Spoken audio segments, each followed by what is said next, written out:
YouTube channel చూస్తున్న మీ అందరికీ స్వాగతం, సుస్వాగతం. శనివారం రోజు వెంకటేశ్వర స్వామిని ఆరాధించిన వారికి సర్వ కష్టాలు తొలగి జీవితంలో సర్వసంపదలు కలుగుతాయి. ప్రతి పనిలో ఆటంకం కలుగుతున్నప్పుడు మరియు ఆర్థికంగా ఇబ్బందులు ఎదుర్కొన్నప్పుడు శ్రీ వెంకటేశ్వర స్వామి యొక్క ఆరాధన చేస్తే ఆర్థిక ఇబ్బందులన్నీ తొలగి ప్రతి పనిలోనూ విజయం మరియు ఐశ్వర్య ప్రాప్తి కలిగిస్తాడు. కనుక ఈరోజు ఈ వీడియోలో వెంకటేశ్వర స్వామి యొక్క భుజంగ స్తోత్రాన్ని పఠించి వెంకటేశ్వర స్వామి యొక్క అనుగ్రహానికి పాత్రలవుదాం. వెంకటేశ్వర స్వామి భుజంగ స్తోత్రం. ముఖే చారుహాసం కరే శంఖచక్రం గలే రత్నమాలం స్వయం మేఘవర్ణం తథా దివ్యశస్త్రం ప్రియం పీతవస్త్రం ధరంతం మురారిం భజే వెంకటేశం. సదా భీతిహస్తం ముదాజానుపానిం లసన్మేకలం రత్నశోభాప్రకాశం జగత్పాదపద్మం మహాపద్మనాభం ధరంతం మురారిం భజే వెంకటేశం. అహో నిర్మలం నిత్యమాకాశరూపం జగత్కారణం సర్వవేదాంతవేద్యం విభుం తాపసం సచ్చిదానందరూపం ధరంతం మురారిం భజే వెంకటేశం. శ్రియావిష్టితం వామపక్షప్రకాశం సురైర్వందితం బ్రహ్మరుద్రస్తుతం తం శివం శంకరం స్వస్తి నిర్వాణరూపం ధరంతం మురారిం భజే వెంకటేశం. మహాయోగసాధ్యం పరిభ్రాజమానం చిరం విశ్వరూపం సురేశం మహేశం అహో శాంతరూపం సదా ధ్యానగమ్యం ధరంతం మురారిం భజే వెంకటేశం.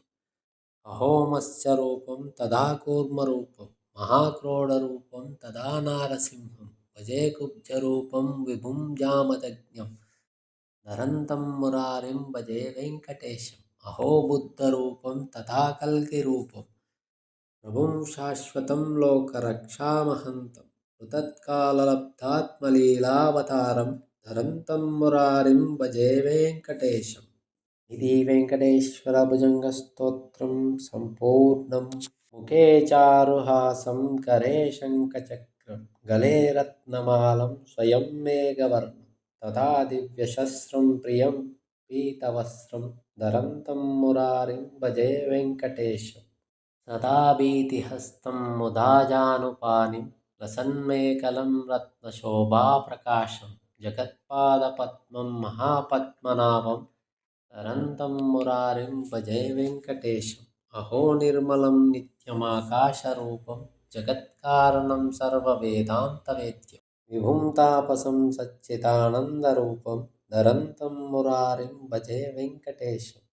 శ్రియావిష్టితం వామపక్షప్రకాశం సురైర్వందితం బ్రహ్మరుద్రస్తుతం తం శివం శంకరం స్వస్తి నిర్వాణరూపం ధరంతం మురారిం భజే వెంకటేశం. మహాయోగసాధ్యం పరిభ్రాజమానం చిరం విశ్వరూపం సురేశం మహేశం అహో శాంతరూపం సదా ధ్యానగమ్యం ధరంతం మురారిం భజే వెంకటేశం. అహో మత్స్యరూపం తదా కూర్మరూపం మహాక్రోడరూపం తదా నారసింహం భజే కుబ్జరూపం విభుం జామదగ్న్యం ధరంతం మురారిం భజే వెంకటేశం. అహో బుద్ధరూపం తథా కల్కిరూపం ప్రభుం శాశ్వతం లోకరక్షామహంతం కృతత్కాలలబ్ధాత్మలీలావతారం ధరంతం మురారిం భజే వెంకటేశం. ఇది వెంకటేశ్వర భుజంగ స్తోత్రం సంపూర్ణం.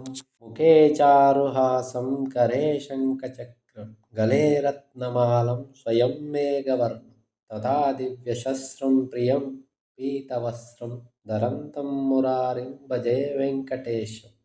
సదా భీతిహస్తం ముదాజానుపానిం లసన్మేకలం రత్నశోభాప్రకాశం జగత్పాదపద్మం మహాపద్మనాభం ధరంతం మురారిం భజే వెంకటేశం.